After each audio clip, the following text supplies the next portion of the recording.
ಸಾಮಾನ್ಯವಾಗಿ ನಮ್ಮೆಲ್ಲರ ಮನಸ್ಸಲ್ಲಿ ಮೂಡುವಂತಹ ಒಂದು ಪ್ರಶ್ನೆ ಏನು ಅಂತ ಹೇಳಿದ್ರೆ, ನಮಗೆಲ್ಲ ಕಷ್ಟ ಬಂದಾಗ ನಮಗೆ ಯಾಕೆ ಈ ಕಷ್ಟ?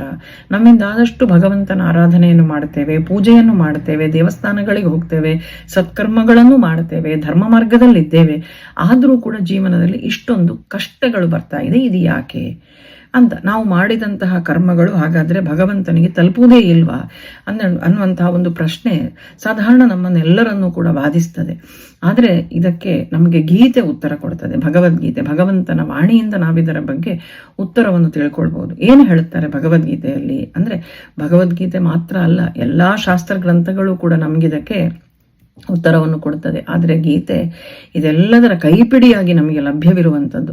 ಏನು ಹೇಳ್ತಾನೆ ಭಗವಂತ ಅಂದರೆ, ಈ ನಾವು ಅನುಭವಿಸ್ತಾ ಇರುವಂಥದ್ದು ಈಗದ ಕಷ್ಟಕೋಟಲೆಗಳೇನಿದೆ, ಇದು ಈ ಜನ್ಮದಲ್ಲಿ ನಾವು ಮಾಡಿದ ಕರ್ಮದ ಪ್ರತಿಫಲ ಅಂತ ನಾವು ಭಾವಿಸಬಾರದು.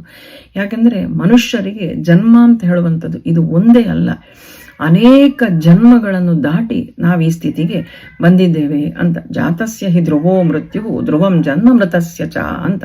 ಒಬ್ಬ ವ್ಯಕ್ತಿ ಯಾರು ಹುಟ್ಟಿದ್ದಾನೋ ಅವನು ಸಾಯಲೇಬೇಕು, ಯಾರು ಸತ್ತಿದ್ದಾನೋ ಅವನು ಮರಳಿ ಹುಟ್ಟಲೇಬೇಕು. ಹಾಗಾದರೆ ಈಗ ನಾವು ಅನುಭವಿಸ್ತಾ ಇರುವಂಥದ್ದು ಈ ಜನ್ಮದಲ್ಲಿ ಮಾಡಿದಂತಹ ಕರ್ಮದ ಫಲ ಅಲ್ಲ, ನಾವು ಹಿಂದೆನೇ ಮಾಡಿದ್ದೇವೆ ಅಂತ ಹೇಳುವಂಥದ್ದು. ಇದು ಹೇಗೆ ಅಂದರೆ, ಕರ್ಮಗಳಲ್ಲಿ 3 ರೀತಿಯಾದಂತಹ ಕರ್ಮಗಳುಂಟು. ಆ ಕರ್ಮ ರಹಸ್ಯವನ್ನು ನಾವು ತಿಳ್ಕೊಳ್ಬೇಕು. ಹಿಂದೆ ನಾವು ಹುಟ್ಟಿ ಬಂದಿದ್ದೇವೆ, ಒಂದು ರೂಪವನ್ನು ಪಡ್ಕೊಂಡು. ಮನುಷ್ಯರಿಗೆ ಮಾತ್ರ ಈ ಕರ್ಮಬಂಧನ ಅಂತ ಹೇಳುವಂಥದ್ದು ಇರುವಂಥದ್ದು, ಪ್ರಾಣಿಗಳಿಗಿಲ್ಲ. ಹಿಂದಿನ ಜನ್ಮದಲ್ಲಿ ನಾವು ಬಂದಾಗ ನಾವು ಕೆಲವೊಂದಷ್ಟು ಕರ್ಮಗಳನ್ನು ಮಾಡ್ತೇವೆ. ಅದು ಸತ್ಕರ್ಮವೇ ಆಗಿರ್ಬೋದು, ದುಷ್ಕರ್ಮವೇ ಆಗಿರ್ಬೋದು. ಆ ಕರ್ಮಗಳಿಗೆ ಫಲವೂ ಇದೆ. ಯಾವುದೇ ಒಂದು ಕರ್ಮ ಮಾಡಿದ್ರು ಆ ಕರ್ಮಕ್ಕೆ ಫಲ, ಪುಣ್ಯವೋ ಪಾಪವೋ, ಅದು ಕೇಂದ್ರೀಕರಣ ಆಗೇ ಆಗ್ತದೆ. ಆದರೆ ಆ ಕರ್ಮ ಫಲಗಳನ್ನು ಅನುಭವಿಸುವುದಕ್ಕಿಂತ ಮೊದಲು ನಮ್ಮ ದೇಹ ನಾಶವಾಗಿರ್ತದೆ, ಮೃತ್ಯು ಬಂದಿರ್ತದೆ. ಹಾಗಾದರೆ ನಾವು ಮಾಡಿದಂತಹ ಕರ್ಮದ ಫಲ ಎಲ್ಲಿ ಹೋಯಿತು? ಅದು ನಮ್ಮ ಅಕೌಂಟಲ್ಲಿ ಜಮಾ ಆಗಿ ಉಂಟು. ಶರೀರ ನಾಶವಾಯಿತು, ಆದರೆ ಆ ಕರ್ಮ ಫಲ ನಾಶವಾಗಲಿಲ್ಲ, ಅದು ಹಾಗೇ ಇದೆ. ಈ ಆತ್ಮ ಏನಿದೆ, ಶರೀರವನ್ನು ಬಿಟ್ಟದ್ದು, ಅದು ಮರಳಿ ಇನ್ನೊಂದು ಶರೀರ ಧಾರಣೆ ಮಾಡಿಕೊಂಡು ಬರ್ತದೆ. ಮತ್ತೊಂದು ಶರೀರ ಧಾರಣೆ ಮಾಡಿಕೊಂಡು ಬಂದಾಗ ಈಗ ಆ ಹಿಂದೆ ಇದ್ದಂತಹ ಕರ್ಮಗಳನ್ನು ಅನುಭವಿಸಬೇಕು. ಕರ್ಮದ ಫಲ ಏನು? ಹಿಂದಿನ ಜನ್ಮದಲ್ಲಿ ಶರೀರ ಅಂತ್ಯವಾದಾಗಲೂ ಕೂಡ ಅನುಭವಿಸಿ ಮುಗಿಲಿಲ್ಲಲ್ಲ, ಅದನ್ನು ಇಲ್ಲಿ ಅನುಭವಿಸಬೇಕು. ಈ ಹಿಂದೆ ನಾವು ಸತ್ತಾಗ ಅಲ್ಲೊಂದಷ್ಟು ಕರ್ಮಫಲಗಳು ಕ್ರೋಢೀಕರಣವಾಗಿತ್ತಲ್ಲ, ಅದನ್ನು ಸಂಚಿತ ಕರ್ಮ ಅಂತ ಕರೀತಾರೆ. ಸಂಚಿತ ಕರ್ಮ. ಆ ಸಂಚಿತ ಕರ್ಮಗಳನ್ನು ಈಗ ಈ ಆತ್ಮ ಇನ್ನೊಂದು ಶರೀರ ಧಾರಣೆ ಮಾಡಿಕೊಂಡು ಬಂದು ಅನುಭವಿಸ್ತದಲ್ವಾ, ಇದನ್ನು ಪ್ರಾರಬ್ಧ ಕರ್ಮ ಅಂತ ಹೇಳ್ತಾರೆ. ನಮಗೆ ಗೊತ್ತಿಲ್ಲದೆಯೋ ಗೊತ್ತಿದ್ದೋ ನಮ್ಮ ಬಾಯಿಂದ ಅನೇಕ ಬಾರಿ ಈ ರೀತಿ ಮಾತುಗಳು ಬರ್ತದೆ ನೋಡಿ. ನಾವು ಕಷ್ಟ ಬಂದಾಗ ಏನು ಮಾಡುವುದು? ನಮ್ಮ ಪ್ರಾರಬ್ಧ ಅಂತ ಹೇಳುತ್ತೇವೆ. ಏನು ಈ ಪ್ರಾರಬ್ಧ ಅಂದರೆ, ಹಿಂದಿನ ಜನ್ಮದಲ್ಲಿ ನಾವು ಮಾಡಿದ ಕರ್ಮಗಳ ಫಲವನ್ನು ಅನುಭವಿಸಿ ಮುಗಿಯದೇ ಇದ್ದದ್ದು, ಅಲ್ಲಿ ಸಂಚಿತವಾದದ್ದನ್ನು ಇಲ್ಲೇನು ಅನುಭವಿಸ್ತಾ ಇದ್ದೇವಲ್ಲ, ಇದು ಪ್ರಾರಬ್ಧ. ಹಾಗಾಗಿ ಈ ಪ್ರಾರಬ್ಧ ಕರ್ಮವನ್ನು ಇಲ್ಲಿ ಅನುಭವಿಸ್ತಾ ಇದ್ದೇವೆ. ಅಂದರೆ ಈಗ ಬರುವಂತಹ ಸುಖಕ್ಕೋ ದುಃಖಕ್ಕೋ ಈಗ ನಾವು ಮಾಡಿದ್ದೇ ಕಾರಣ ಅಂತ ಅರ್ಥ ಅಲ್ಲ. ಈಗ ನಾವು ಮಾಡಿದ್ರಿಂದ ಅದು ನೀಗಲಿಲ್ಲ ಅಂತ ನಾವು ಭಾವಿಸ್ಲಿಕ್ಕಿಲ್ಲ. ಹಿಂದೆ ನಾವು ಮಾಡಿದ್ದು ಬಾಕಿ ಉಳಿದಿತ್ತಲ್ಲ ನಮ್ಮ ಅಕೌಂಟಲ್ಲಿ, ಅಲ್ಲಿತ್ತಲ್ಲ ಅದು ಕ್ರೆಡಿಟ್ ಆಗಿ, ಅದನ್ನಿಲ್ಲಿ ನಾವು ಕಳ್ಕೊಳ್ತಾ ಇದ್ದೇವೆ. ಹಾಗಾಗಿ ಇಲ್ಲಿ ಈ ಜನ್ಮಕ್ಕೆ ಬಂದಾಗ ನಾವು ಅನುಭವಿಸುವಂತಹ ಸುಖ ದುಃಖಗಳಿಗೆ ಆ ಹಿಂದಿನ ಜನ್ಮದಲ್ಲಿ ಮಾಡಿದಂತಹ ಕರ್ಮಗಳು ಕಾರಣ. ಹಾಗಾದ್ರೆ ಈಗ ನಾವೇನೋ ಕರ್ಮಗಳನ್ನು ಮಾಡ್ತೇವಲ್ಲ, ಇದಕ್ಕೆ ಏನು ಹೇಳುವುದು? ಈಗ ನಾವು ಆಚರಿಸುವಂತಹ ಕರ್ಮಕ್ಕೆ ಈ ಜನ್ಮದಲ್ಲಿ ಬಂದಾಗ ನಾವು ಮಾಡುವಂತಹ ಕರ್ಮಗಳಿಗೆ ಆಗಾಮಿ ಕರ್ಮ ಅಂತ ಕರೀತಾರೆ. ಹಿಂದೆ ನಾವು ಆಚರಿಸಿ ಶರೀರ ನಷ್ಟವಾಗುವಾಗ ಅಲ್ಲಿ ಶೇಖರಣೆ ಆಗಿದ್ದಂತಹ ಕರ್ಮಗಳೇ ಸಂಚಿತ ಕರ್ಮ. ಆ ಸಂಚಿತ ಕರ್ಮವನ್ನು ಈ ಜನ್ಮ ಬಂದಾಗ ನಾವು ಅನುಭವಿಸಿ ಮುಗಿಸ್ತಾ ಇದ್ದೇವಲ್ಲ, ಇದು ಪ್ರಾರಬ್ಧ ಕರ್ಮ. ಹಾಗಾದ್ರೆ ಈಗ ಮಾಡುವ ಕರ್ಮಗಳೇನಿದೆ ಇದು ಮುಂದೆ ನಮಗೆ ಬರುವಂಥದ್ದು, ಇದು ಆಗಾಮಿ ಕರ್ಮ ಅಂತ. ಈ ರೀತಿಯಾಗಿ 3 ರೀತಿಯ ಕರ್ಮಗಳ ವಿಭಾಗಗಳನ್ನು ಮಾಡ್ತಾರೆ. ಹಾಗಾದ್ರೆ ಈ ಕರ್ಮ ಫಲಗಳನ್ನೆಲ್ಲ ನಾವು ಅನುಭವಿಸ್ತಾ ಇದ್ದೇವೆ. ಹಾಗಾದ್ರೆ ಈ ಭಗವದ್ ಆರಾಧನೆಗೆ ಅರ್ಥವಿಲ್ವಾ? ನಾವಿಷ್ಟೊಂದು ಭಗವಂತನ ಆರಾಧನೆ ಮಾಡ್ತೇವಲ್ಲ, ಭಕ್ತಿಗೆ ಕರ್ಮಗಳನ್ನು ಕಳೆಯುವಂತಹ ಶಕ್ತಿ ಇಲ್ವಾ ಅಂತ ಹೇಳಿದ್ರೆ ಖಂಡಿತವಾಗಿಯೂ ಉಂಟು. ಕರ್ಮ ಫಲಗಳನ್ನು ನಾವು ಅನುಭವಿಸದೇ ಇರ್ಲಿಕ್ಕಾಗೋದಿಲ್ಲ. ಅನುಭವಿಸಿ ಅದನ್ನು ನಾವು ಕಳೆಯಬೇಕು.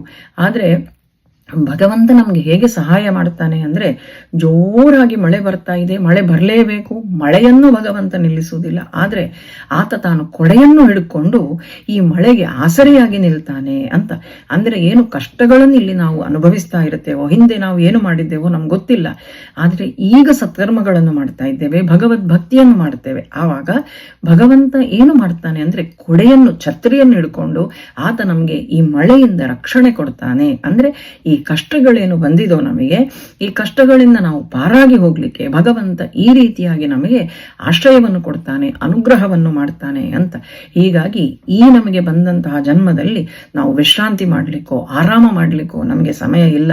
ಎಷ್ಟು ಶರೀರಕ್ಕೆ ಅಗತ್ಯವೋ ಅಷ್ಟೇ ಮಾಡಬೇಕು.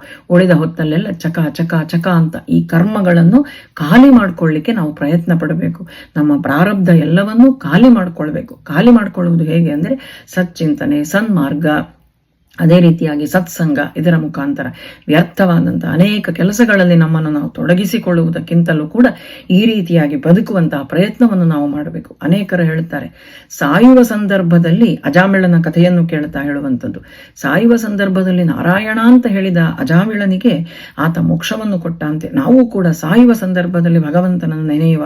ಇಡೀ ನಮ್ಮ ಆಯುಷ್ಯ ಪೂರ್ತಿ ಯಾಕಿದು ನಾವು ಏನು ಲೌಕಿಕ ಜೀವನದಲ್ಲಿ ನಮ್ಮನ್ನು ನಾವು ಕಡೆಯುವ, ಆ ಸುಖ ಸಂಪತ್ತುಗಳಲ್ಲಿ ಸುಖದಲ್ಲಿ ನಾವು ಮುಳುಗಿರಬಹುದಲ್ವಾ ಅಂತ.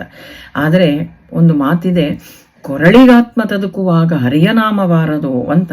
ಕೊರಳಿಗೆ ಆತ್ಮ ಒಂದು ತದುಕುವಾಗ, ಆತ್ಮ ತಾನು ಶರೀರವನ್ನು ಬಿಟ್ಟು ಹೋಗುವಾಗ ಯಾವಾಗ ಕೊರಳಿಗೆ ಬರ್ತದೋ ಆವಾಗ ನಮಗೆ ಭಗವಂತನ ನಾಮ ಒದಗುವುದೇ ಇಲ್ಲ. ಇದಕ್ಕೆ ಇಡೀ ಜೀವಮಾನದ ಪೂರ್ತಿ ನಮ್ಮ ಜೀವಮಾನದ ಪ್ರಯತ್ನ ಬೇಕಾಗ್ತದೆ. ಪೂರ್ತಿ ಜೀವಮಾನದ ಪ್ರಯತ್ನ ಇಲ್ಲದೆ ನಾನು ಮರಣಶಯ್ಯೆಯಲ್ಲಿರುವಾಗ ನಾರಾಯಣನನ್ನು ಕರೀತೇನೆ ಅಂದರೆ ಬರುವುದಿಲ್ಲ.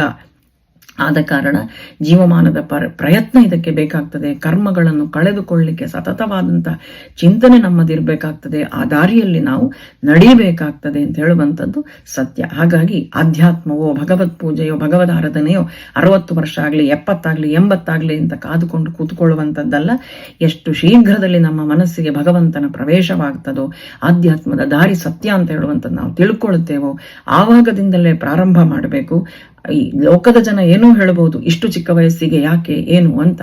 ಮಾಡದೆಯೂ ಹೇಳ್ತಾರೆ, ಮಾಡಿಯೂ ಹೇಳ್ತಾರೆ. ಮಾಡದೇ ಹೇಳಿದ್ದನ್ನು ನಾವು ಕೇಳಿಸಿಕೊಳ್ಳುವುದಕ್ಕಿಂತ ಮಾಡಿ ಕೇಳಿಸಿಕೊಳ್ಳುವ, ಏನೂ ತೊಂದರೆ ಇಲ್ಲ.